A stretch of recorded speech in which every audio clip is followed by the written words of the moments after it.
I knew a course I wanted to study. I wanted to study engineering, and as a 16-year-old or whatever, not particularly confident. I wasn't sure what grades I would get, which university I'd be able to get into. So you have to make a long list of first preference, second preference, and so on. So I remember spending a lot of time agonising over the preferences.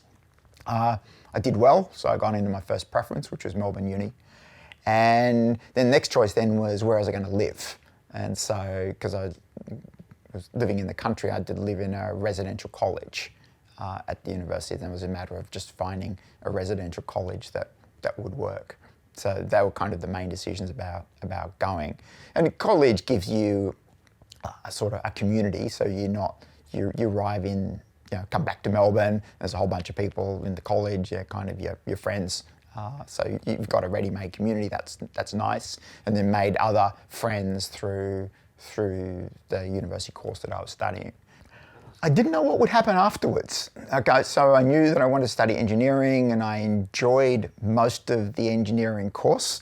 There were bits that I really didn't like I wanted to do electrical engineering. I knew what I wanted to do. Engineering at Melbourne at the time, and still to this day at this university, you have to do a common first year. I didn't want a common first year. I knew what I wanted to do, right? So having to learn about concrete and magnetic materials and things like that wasn't very interesting to me. But anyway, had to do that. But yeah, I had no exit planned for university, what I would do at the end. So that was just really a complete accident. I was getting through. I probably finally became a bit social at university. I met the woman who would become my wife at university in my third year, and we've been together ever since. So that's a total delight. Tell us about that meeting. You can't gloss over that one. Melbourne Uni has an annual event. It was a tricycle race from Portsea to Melbourne every year. So various groups could compete. Most university colleges would compete. And maybe some university departments would compete. It was a crazy thing. You start at Portsea very early in the morning. It's a big tricycle, and people are dotted along the road every few hundred meters, and then the tricycle comes along, next rider hops on, gets on, the other person gets off, and then there's people driving cars, picking up the riders and moving them forward. And there's all these teams competing. It's complete chaos. Anyway, so my wife, we'd known each other for a while. She was also in a college, also a country person. And yeah, that's at the pub aftermath of the trike race in that particular year. That's when we became an item. So it comes back again to this obsession with computers. And as you go through the undergraduate course, you start to do some specialisation in later years. And I specialised in an area of electrical engineering called control systems.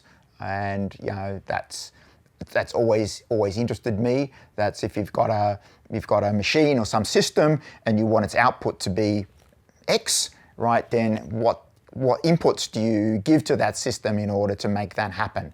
And so, thermostat that controls the temperature of a room is an example of a simple control system.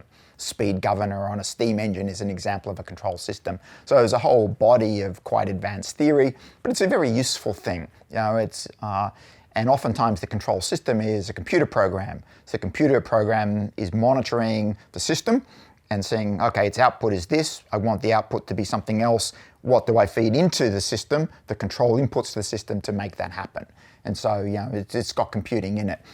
So I got interested in control systems, and there's a professor at the university, a guy called John Anderson, and he had a control systems lab. In the lab, there was this gorgeous computer. It's called a mini computer. And so it's as big as 3 refrigerators, right? But it had some interactive terminals. It had 2 hard drives. Each hard drive was as big as a washing machine, right? It was 28 megabytes. Yep, that's the tech. But at the time, it was gorgeous. And so I used to hang out in the lab a lot and play around the computer. I mean, for doing my assignments, but also I think I was writing some programs for him, again in language called Fortran. And I guess I I started to sort of delve into the computer and figure out how it worked and find file source code for the operating system and stuff like that, playing around. I wrote a really simple Trojan horse. It's not particularly clever. But what it did was spoof the professor into typing his password into a program, which was my program, not the login program. So I got his password. And once I had his password, then I had admin rights to the computer, and then I could find the passwords for everybody who used the computer.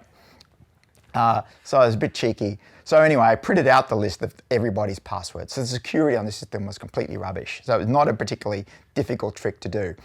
Anyway, so I printed it all out and I stuck it under his door. He figured out who had done that, and he didn't chew me out. He offered me a job. So that was the exit plan then for undergraduate sorted. So I had a job as a research assistant in the same school, in the electrical engineering school.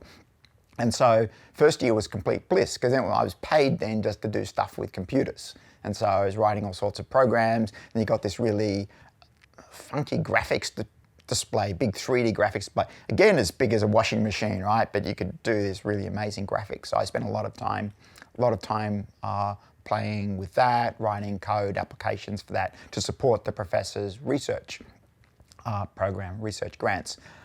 Then he won a big grant. After I'd been doing this for a year, he won a big grant.